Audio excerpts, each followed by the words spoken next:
Panels are the visual rhythm of manga. Wow. Each frame decides how the reader's eyes travel through the story. Good panel composition isn't just about drawing rectangles. It's about controlling time and emotion. Nice. Close-up for emotion, wide shot for atmosphere, and medium shot for dialogue flow. Pacing and emotional timing.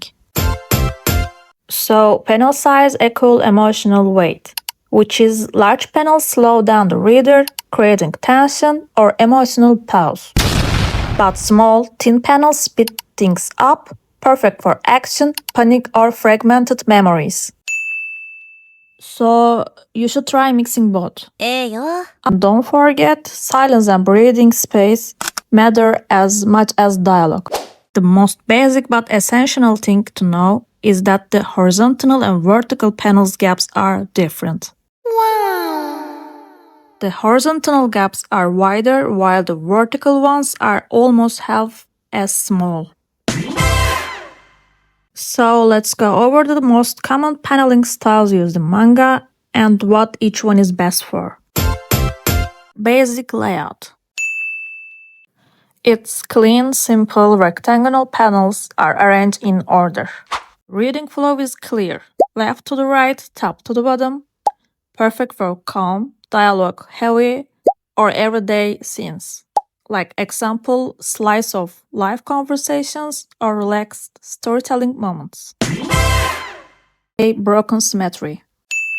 Symmetry is slightly broken, perfect for showing inner conflict or emotional imbalance.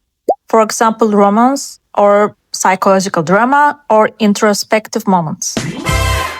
Action type. Panels are tilted, overlapping, or irregularly shaped. This layout boosts energy and movement, and it makes the scene feel fast, chaotic, and full of impact. Of course, example, shonen battle scenes. Diagonal or slanted layout. Panels are drawn at an angle. It creates tension, unease, or shock, like the word tilting for a moment.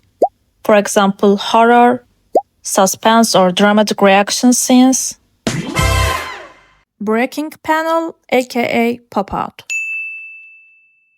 A character or object breaks out to the panel border. It grabs attention and adds the 3D effect of the page. It's often used to highlight something important like character face, a dramatic gesture, or a symbolic object. This gives the scene a strong sense of the depth and focus. Crossing over. This happens when an element crosses from one panel into another. For example, a character hairs, arm, or an object breaking through the border between panels. It helps guide the reader's eye across the page and makes the action feel fluid and connected.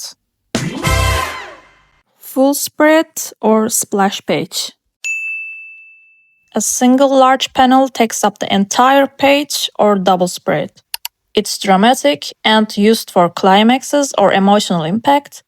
For example, transformation scene, explosion, or a big reveal. Floating panels. These panels are not strictly aligned.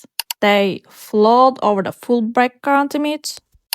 Creates a dreamlike or psychological feeling, for example, memories or flashback.